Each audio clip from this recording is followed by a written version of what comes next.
Casa tomada por Julio Cortázar.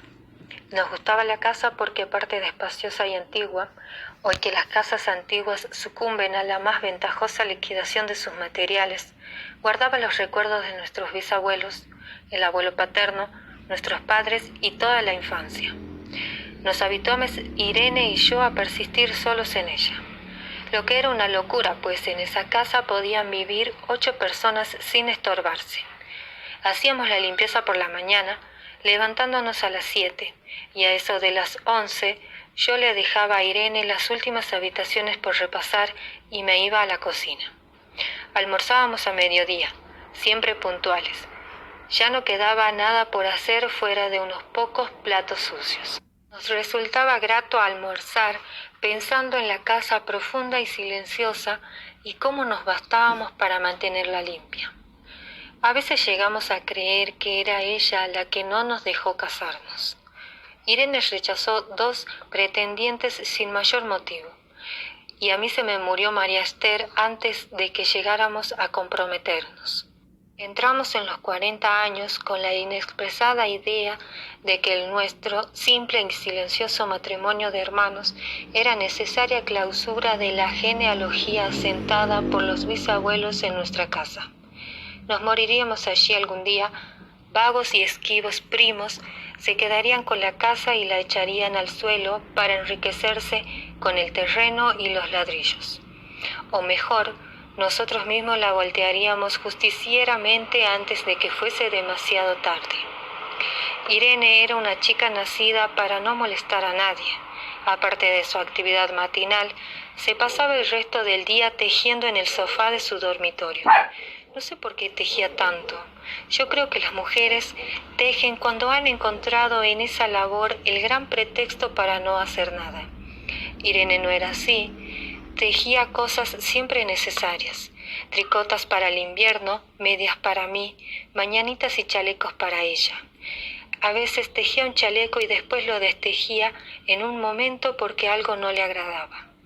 Era gracioso ver en la canastilla el montón de lana encrespada resistiéndose a perder su forma de algunas horas. Los sábados iba yo al centro a comprarle lana. Irene tenía fe en mi gusto. Se complacía con los colores y nunca tuve que devolver madejas. Yo aprovechaba esas salidas para dar una vuelta por las librerías y preguntar vanamente si había novedades en literatura francesa. Desde 1939 no llegaba nada valioso a la Argentina. Pero es de la casa que me interesa hablar, de la casa y de Irene, porque yo no tengo importancia. Me pregunto, ¿qué hubiera hecho Irene sin el tejido? Uno puede releer un libro, pero cuando un pullover está terminado no se puede repetirlo sin escándalo. Un día encontré el cajón de abajo de la cómoda de alcanfor lleno de pañoletas, blancas, verdes, lila. Estaban con naftalina, apiladas como en una mercería. No tuve valor de preguntarle a Irene qué pensaba hacer con ellas. No necesitábamos ganarnos la vida. Todos los meses llegaba la plata de los campos y el dinero aumentaba. Pero a Irene solamente le entretenía el tejido. Mostraba una destreza maravillosa y a mí se me iban las horas viéndole las manos como erizos plateados. Agujas yendo y viniendo y 1 o 2 canastillas en el suelo donde se agitaban constantemente los ovillos. Era hermoso. ¿Cómo no acordarme de la distribución de la casa? El comedor, una sala con gobelinos, la biblioteca y 3 dormitorios grandes quedaban en la parte más retirada, la que mira hacia Rodríguez Peña. Solamente un pasillo con su maciza puerta de roble aislada esa parte del ala delantera donde había un baño, la cocina, nuestro dormitorio y el living central, al cual comunicaban los dormitorios y el pasillo. Se entraba a la casa por un zaguán con mayolica y la puerta cancel daba al living, de manera que uno entra al zaguán, abre la cancel y pasa al living. Tenía a los lados las puertas de nuestros dormitorios y al frente el pasillo que conducía a la parte más retirada. Avanzando por el pasillo se franqueaba la puerta de roble y más allá empezaba el otro lado de la casa. O bien se podía girar a la izquierda justamente antes de la puerta y seguir por un pasillo más estrecho que llevaba a la cocina y al baño. Cuando la puerta está abierta, advertía con uno que la casa era muy grande, sino daba la impresión de un departamento de lo que edifican ahora, apenas para moverse. Irene y yo vivíamos siempre en esta parte de la casa. Casi nunca íbamos más allá de la puerta de roble, salvo para hacer la limpieza, pues es increíble cómo se junta tierra en los muebles. Buenos Aires será una ciudad limpia, pero eso los debe a sus habitaciones y no a otras cosas. Hay demasiada tierra en el aire. Apenas sopla una ráfaga, se pasa el polvo en los mármoles de la consola y entre los rombos de la carpeta de macramé. Da trabajo sacarlos bien con plumero. Vuela y se suspende en el aire. Un momento después se deposita de nuevo en los muebles y los pianos. Lo recordé siempre con claridad, porque fue simple y sin circunstancia inútil. Irene estaba tejiendo en su dormitorio. Eran las 8 de la noche y de repente se me ocurrió poner al fuego la pavita del mate. Fui por el pasillo hasta enfrentar la entrada puesta de roble y daba la vuelta al codo que llevaba a la cocina cuando escuché algo en el comedor o la biblioteca. El sonido venía impreciso y sordo, como un volcarse de silla sobre la alfombra o un ahogado susurro de conversación. También lo oí, al mismo tiempo o un segundo después, en el fondo del pasillo que traía desde aquella pieza hasta la puerta. Me tiré contra la puerta antes de que fuera demasiado tarde. La cerré de golpe apoyando el cuerpo. Finalmente la llave estaba puesta de nuestro lado y además corría el gran cerrojo para más seguridad. Fui a la cocina, calenté la pavita y cuando estuve de vuelta con la bandeja del mate le dije a Irene: tuve que cerrar la puerta del pasillo. Han tomado la parte del fondo. Dejó caer el tejido y me miró con sus graves ojos cansados. ¿Estás seguro?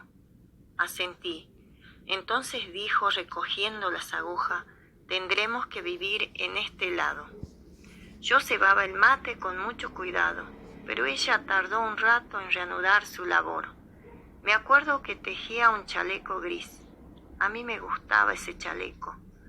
Los primeros días nos pareció penoso porque ambos habíamos dejado en la parte tomada muchas cosas que queríamos.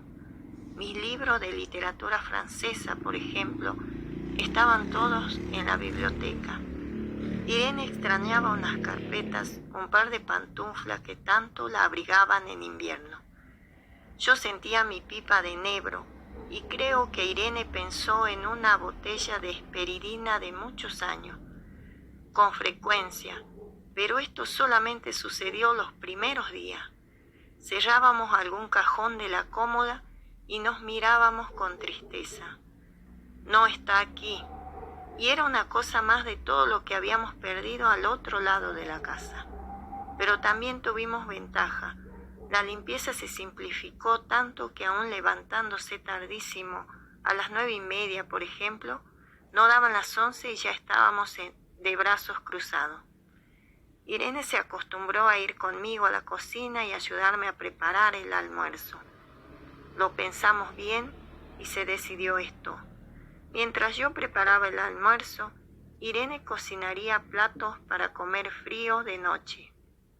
Nos alegramos porque resulta molesto tener que abandonar los dormitorios al atardecer y ponerse a cocinar. Ahora nos bastaba con la mesa en el dormitorio de Irene y la fuente de comida y hambre. Irene estaba contenta porque le quedaba más tiempo para tejer. Yo andaba un poco perdido a causa de los libros. Por no afligir a mi hermana, me puse a revisar la colección de estampillas de papá, y eso me sirvió para matar el tiempo. Nos divertíamos cada uno en sus cosas, casi siempre reunidos en el dormitorio de Irene, que era más cómodo. A veces Irene decía: «Fíjate este punto que se me ha ocurrido, ¿no da un dibujo de trébol?». Un rato después era yo el que le ponía ante los ojos un cuadrito de papel para que viese el mérito de algún sello de Eupenie Malmedy. Estábamos bien y poco a poco empezábamos a no pensar. Se puede vivir sin pensar. Cuando Irene soñaba en alta voz, yo me desvelaba enseguida. Nunca pude habituarme a esa voz de estatua o papagayo, voz que viene de sueños y no de la garganta. Irene decía que mis sueños consistían en grandes sacudones que a veces hacían caer el cobertor. Nuestros dormitorios tenían el living de por medio, pero de noche se escuchaba cualquier cosa en la casa. Nos oíamos respirar, toser, presentíamos el ademán que conduce a la llave del velador, los mutuos y frecuentes insomnios. Aparte de eso, todo estaba callado en la casa. De día eran los rumores domésticos, el roce metálico de las agujas de tejer, un crujido al pasar las hojas del álbum filatélico. La puerta de roble, creo haberlo dicho, era maciza. En la cocina y en el baño, que quedaban tocando la parte tomada, nos poníamos a hablar en voz más alta, o Irene cantaba canciones de cuna.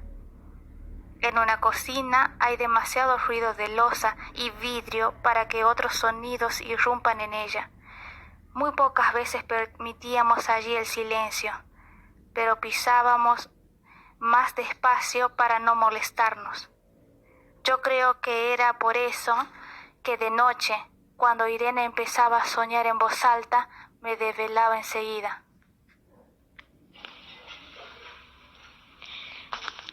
Es casi repetir lo mismo, salvo las consecuencias.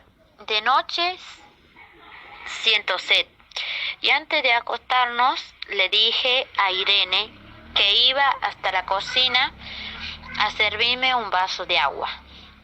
Desde la puerta del dormitorio oí un ruido en la cocina, tal vez en la cocina o tal vez en el baño, porque el codo del pasillo apagaba el sonido.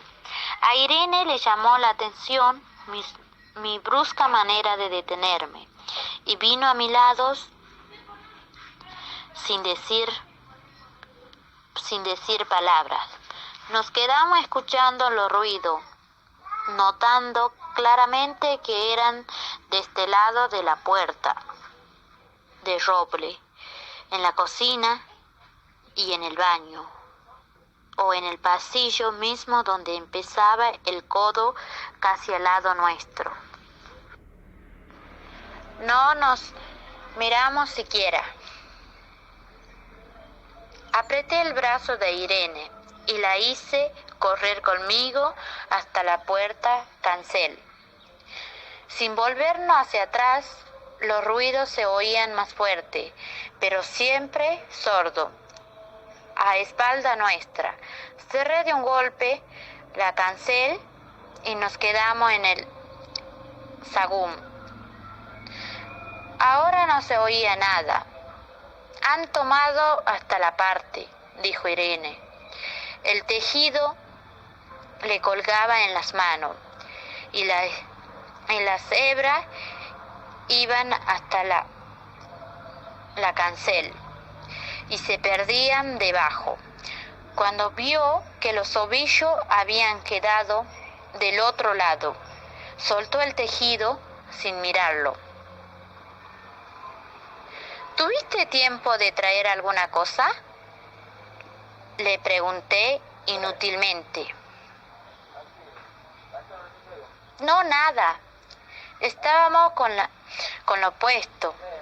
Me acordé de los 15.000 pesos en el armario de mi dormitorio. Ya era tarde ahora. ¿Cómo me quedaba el reloj, Poncerra? Vi que eran las 11 de la noche. Rodeé con mi brazo la cintura de Irene. Yo creo que ella estaba llorando. Y salimos así a la calle.